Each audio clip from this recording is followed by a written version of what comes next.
V soboto 10. novembra se bo na prizorišču Stolpa Vinarium odvijalo martinovanje, ki bo seveda nekaj posebnega, zato ker smo seveda na posebni lokaciji, na lokaciji Vinariuma, ki je pred kratkim sprejel kar 300 000 obiskovalca, gospoda Stjepana iz Rogaške Slatine, in seveda tudi to martinovanje bo, kot omenjeno, nekaj posebnega.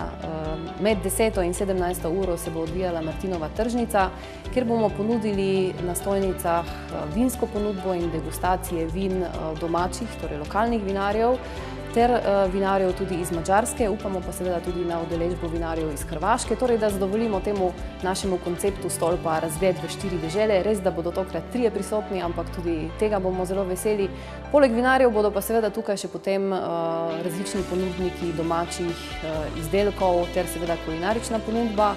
Tako da se bo kar veliko pri nas dogajalo, poskrbeli smo pa seveda tudi za krajši kulturno-glasbeni program z nastopi pevcev, domače glasbene skupine.